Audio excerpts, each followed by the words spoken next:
Halo semuanya, selamat datang lagi di Tanya Seputar Hukum. Dan hari ini kita masih akan membahas hukum agraria atau hukum pertanahan. Dan kelanjutan dari video kemarin, yaitu hari ini kita akan membahas garis sepadan sungai.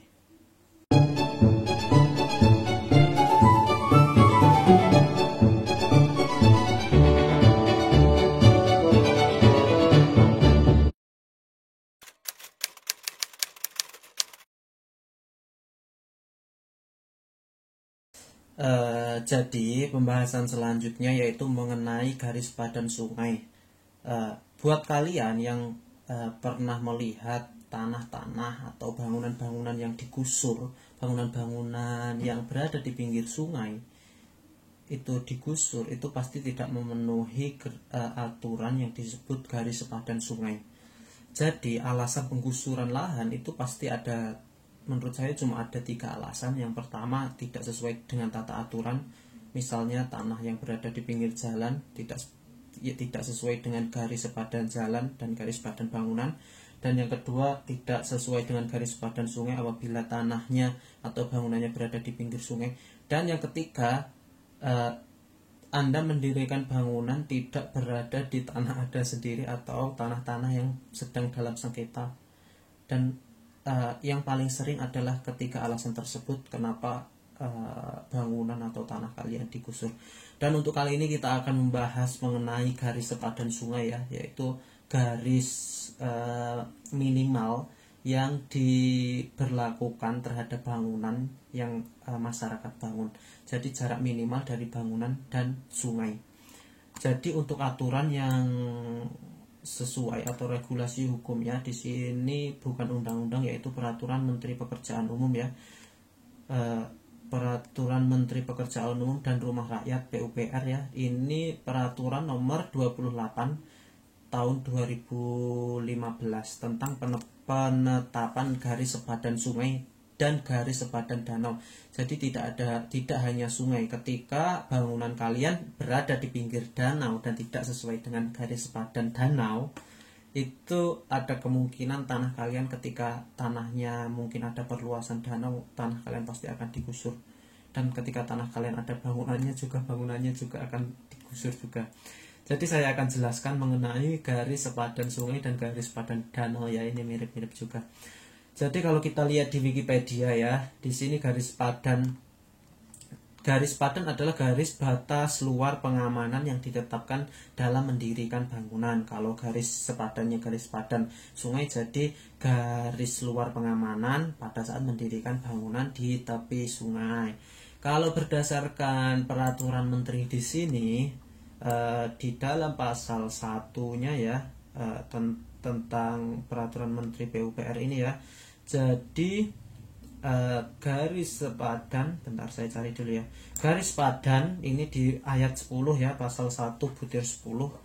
Garis padan sungai adalah garis yang berada di kanan dan kiri palung sungai yang ditetapkan sebagai batas perlindungan sungai, seperti itu.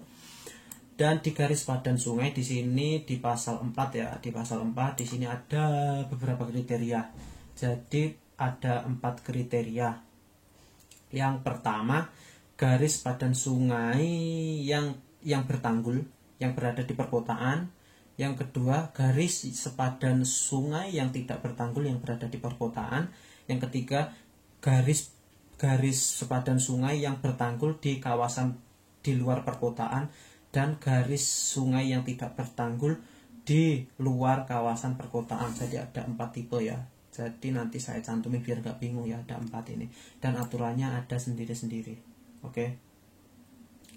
Untuk yang pertama, ini juga ditentukan mengenai dalamnya sungai ya. Ketika garisnya sungainya bertanggul dan sungainya memiliki kedalaman kurang lebih 4 meter, itu 3 meter dan 4 meter ya. 4 meter misalnya kedalaman sungainya 4 meter, itu garisnya paling sedikit berjarak 10 meter dari kanan kiri sungai. Oke. Dan yang kedua, ketika sungainya tidak bertanggul, di sini di pasal 6. Jadi di pasal 6 ini garis padan sungai ketika masih di dalam perkotaan dan sungainya tidak bertanggul, ini lebih jauh lagi ya garis padannya ya. Jadi kalian minimal mendirikan bangunan ketika di dalam perkotaan dan sungainya tidak bertanggul, yaitu ada jaraknya 100 meter dari tepi kiri dan tepi kanan. Ini sudah diatur di peraturan menteri ya PUPR. Dan di pasal 7 ketika itu di luar perkotaan, maksudnya di desa ya, di luar perkotaan ketika sungainya bertanggul, di pasal 7 yaitu ada ketentuan paling sedikit berjarak 3 meter ketika sungainya di luar perkotaan tetapi sungainya bertanggul. Dan di pasal 8 peraturan mengenai mengenai garis sepadan sungainya ketika sungainya tidak bertanggul dan berada di luar kota, yaitu berjarak 5 meter. Oke, minimal kalian pada saat mendirikan bangunan. Jadi silahkan cek rumah kalian masing-masing. Ketika rumah kalian tidak sesuai dengan peraturan ini, berarti kalian sudah melanggar ya, dan ada kemungkinan digusur. Oke. Dan untuk selanjutnya mengenai garis sepadan danau. Dan untuk garis padan danau di sini diatur di pasal 12 ya, peraturan Menteri PUPR tadi. Garis padan danau ditentukan mengelilingi danau dan berjarak 50 meter dari tepi muka air tertinggi yang pernah terjadi di danau ya. Oke, itu tadi mengenai garis padan danau, garis padan sungai juga itu tadi. Jadi peraturannya itu tadi. Jadi alasannya ketika rumah kalian berada di tepi sungai atau di tepi danau dan tidak menaati peraturan ini, ada kemungkinan tanah kalian akan digusur walaupun sudah ada bangunannya. Jadi alasan-alasan penggusuran lahan yang berada di tepi sungai seperti di Jakarta kemarin dan yang terjadi konflik kemarin itu bukan alasan mengenai kepemilikan lahan atau dan lain sebagainya. Jadi ketika bangunan tidak sesuai dengan peraturan ini, maka ada kemungkinan besar bangunan juga akan digusur seperti ini. Jadi ketika ketika kalian akan mendirikan bangunan yang berada di pinggir sungai, silahkan kalian lihat peraturannya mengenai garis padan sungai dan garis padan danau. Dan untuk peraturan mengenai di perda masing-masing daerah sebenarnya juga mengatur mengenai garis padan sungai dan garis padan danau. Silahkan kalian lihat masing-masing. Dan untuk peraturan yang nasionalnya, yaitu kita memakai peraturan Menteri PUPR ini ya, nomor 28 tahun 2019. So, terima kasih banyak. Jadi ini tadi alasan kenapa rumah kalian digusur yang berada di tepi sungai.